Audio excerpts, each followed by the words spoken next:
You're listening to B2B Tech Talk with Ingram Micro, the place to learn about new technology and technological advances before they become mainstream.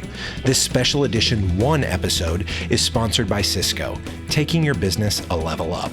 Let's get into it.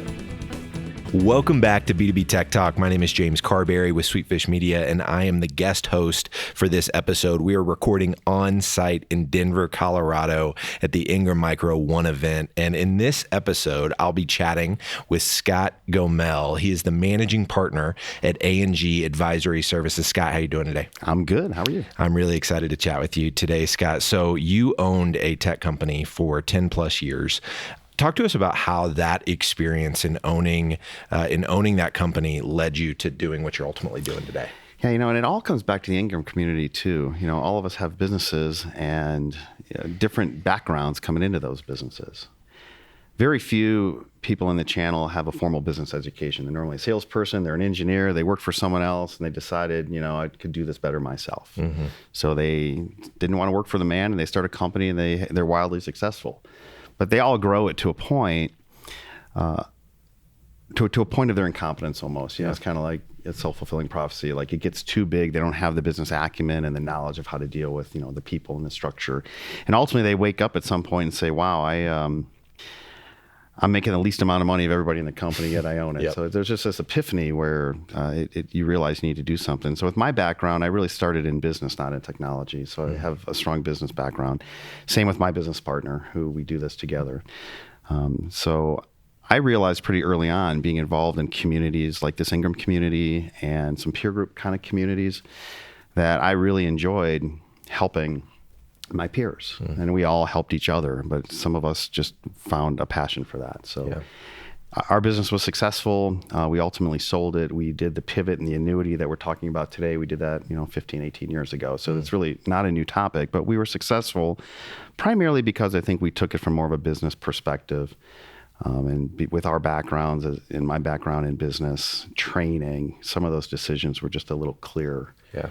And so when we sold the business, actually my business partner along the way had always said, "I think you almost like helping your peers more than you like running the business." And my business partner, Frank, I met is in this community and in an early evolution of this community. And when we both sold and people started calling us saying, "Hey, can you help us a little bit?" we realized, well, maybe we should kind of formalize that. And love it. It was a way to give back and help make a difference. So that's really the evolution of how A&G is founded. But we help our customers a lot, try to understand, are you growth or lifestyle? We are a lifestyle business. 2 guys in a truck, few extra people, just leveraging our background, our knowledge, and the intellectual capital we've developed to make a difference. So it's really rewarding. I love it. So you're giving a talk this week, Scott, on annuity and business valuation. At what point does the annuity model impact the business valuation? Yeah, it's a great question.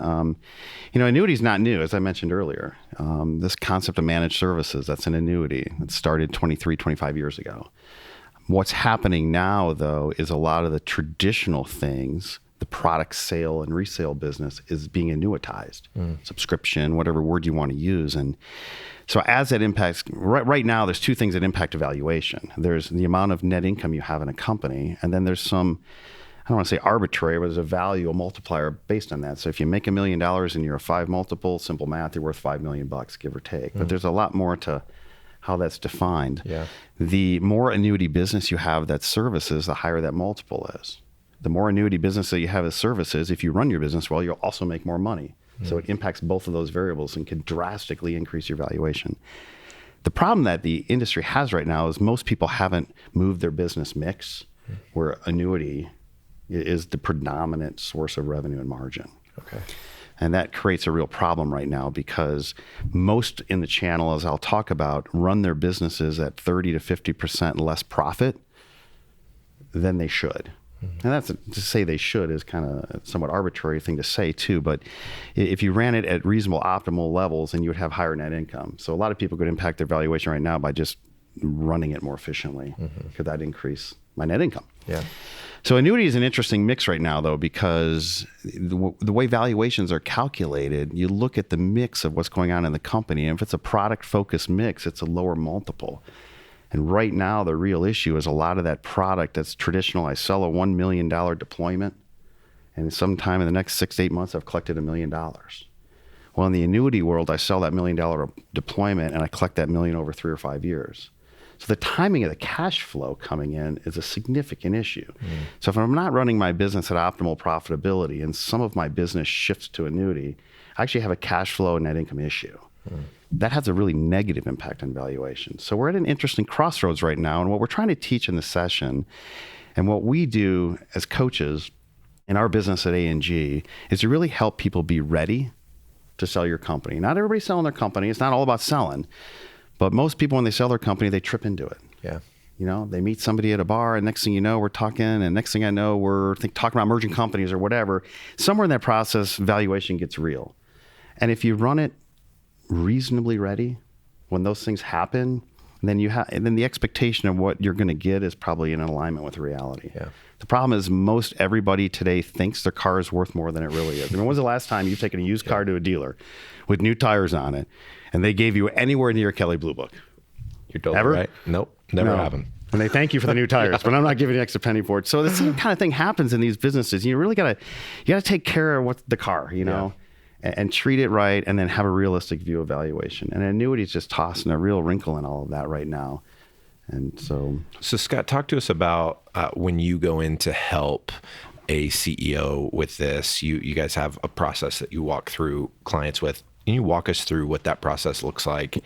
And then what tends to be the most challenging part of that process for CEOs that you're working with? Yeah, great question. So let's go back to the premise that most of the CEOs and owners don't have a lot of formal business training. So they generally just don't know what they don't know. And so we have to go teach them that. The real issue we find is we're stuck on loyalty. These are people businesses. This whole business is a people business. This whole concept of efficiency and growing your net income is really about doing more with less people over time. And I think the biggest issue we have is we're stuck with loyalty. We're loyal to a fault to our people. And there's nothing wrong with being highly loyal. It's critical. We're people businesses. But most of these businesses started with some sort of family and friends as employees, and that network evolved. And suddenly you wake up and you got 20, 30, 40, 50 employees. And sometimes that's maybe 10 more than you should have. Yeah. And in many cases, we choose not to deal with it. So when we are out solving problems, most of our clients, before they meet us, really never get to the root cause or what's really the issue. They spend their time in symptoms, reactive. Yeah. And so our methodology really starts with the owner and really trying to pin them down on what are you really solving for? Are you growth or lifestyle? In the channel, if you went into the room that we just came out of and asked everybody to raise their hand, are you a growth or a lifestyle business? You would have 99.9% of the hands go up, I'm growth. But if you go look at their 3-year financials and how they actually operate, it's the inverse. They're all lifestyle. And so it's hard for them to enact real change. So we start with the owner and say, what are you solving for? How long do you want to be doing this? And when you're done, what's your number? Most people haven't thought about the fact that I'm not going to always work and always do this. At some point, these businesses do sell. And everybody talks about it. So when we can pin somebody down on a number, and they can change that over time, but if we can get a demark down on a number, we are able then to help build a plan or a bridge and say, here's your business today. You're wildly successful. You've done a great job and you're super smart. However, it's far less than optimal. That's the normal conversation. And in order for you to, in 5 years, when you want to be done, get this kind of value, the business has to change. And here's what that gap is. And with our tools and methodologies and teaching and training, it really helps them take the emotions off the table, look at the data, put the facts on the table, build a plan, put the emotions back on the table because they're real and culture's real and all those things, then figure out of those decisions, what are the hard decisions that are going to take time and what are the immediate decisions.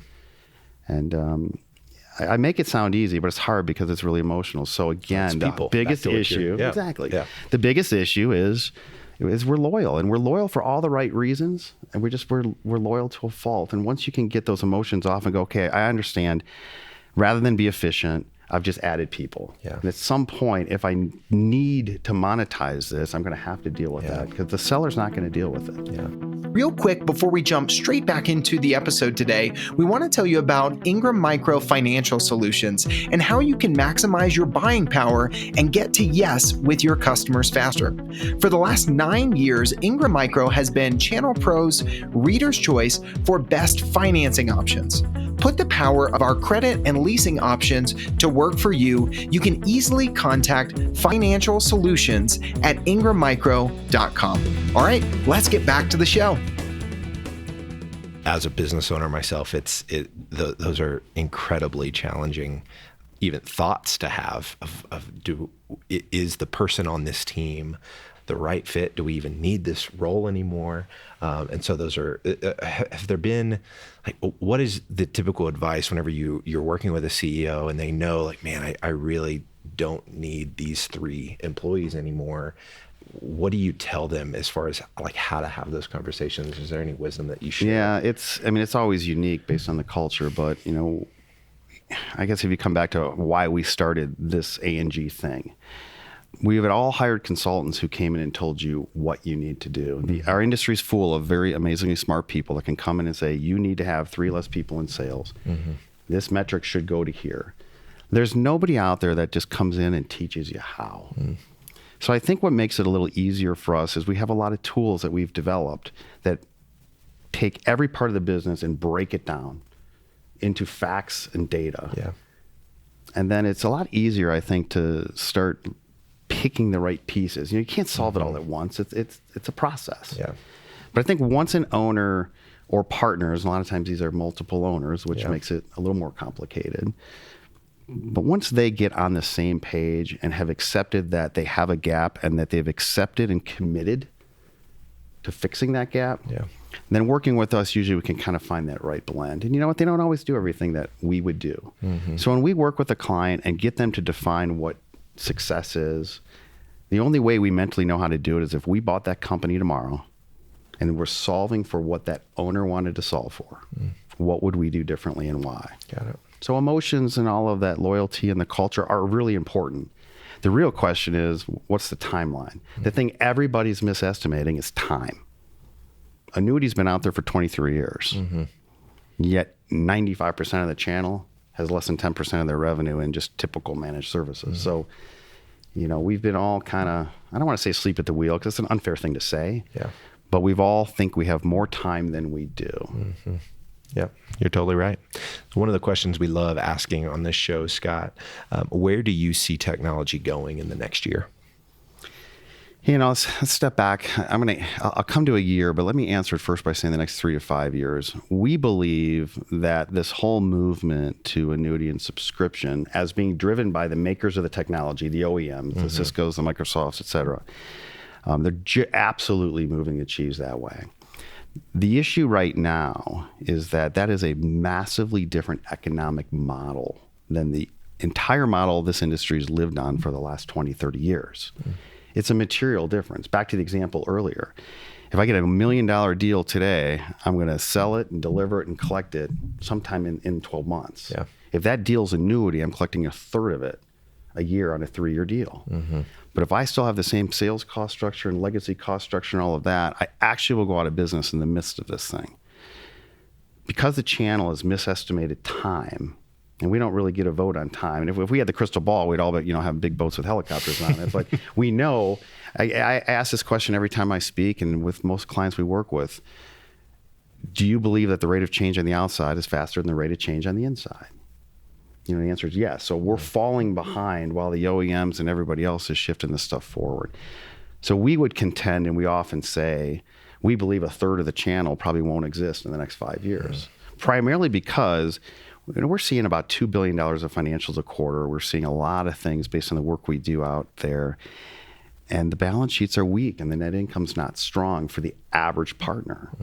So if that shifts a little too fast from a 1-year deal to a bunch of 3-year deals, many of the partners aren't going to have the working capital survive. So do I think in 1 year that shift is material? Yeah, because I think time is accelerating. We're starting to see and feel just kind of different tones and emotions when I talk to the business owners that we meet with and the peer groups we run and the way we kind of get some market intelligence. I think this whole subscription move, I mean, if you ask a 30-year-old right now, would they pay for this phone? They can't even imagine writing a check for $1,000. Go to Verizon and try your best to buy this phone for cash instead of $25 a month. I think the entire world and this whole next group of leaders that are already out there in management now want to live on a subscription basis. I don't want to go buy a CD. I'll pay $9.99 for iTunes or this for Spotify. I just think the world consumption behaviors are quickly shifting to annuity. Yep. And I think, we're well in the midst of that. Mm-hmm. And our channel and our partners, they need a lot of help. They need help from Ingram. They need help from their OEMs. There's, of course, people like us really trying right now to accelerate awareness and create action. Yeah. Because right now, I think the risk is those that think they have more time, are likely going to find themselves in trouble. Yeah. You've made some incredible points here, Scott. If somebody listening to this wants to stay connected with you, what's the best way for them to go about doing that? Yeah, email, website. Our website is www. I don't think I've ever said that. We're not a company that advertises a lot, but agadvising.com. And or my email, scott@agadvising.com. There's a couple of us ready to help, and so feel free to reach out. We'd love to hear from you. Thank you so much, Scott. And if you're listening to this and you want to join the discussion, make sure to follow us on Twitter @Ingram Tech Soul and use the hashtag B2B Tech Talk. If you've not already subscribed to this show and whatever podcast player that you love the most, make sure to do that as well. Thank you so much for listening. You've been listening to B2B Tech Talk with Ingram Micro. This special edition 1 episode is sponsored by Cisco. B2B Tech Talk is a joint production by Sweetfish Media and Ingram Micro. Ingram Micro production handled by Laura Burton and Christine Fan. To not miss an episode, subscribe today in your favorite podcast player.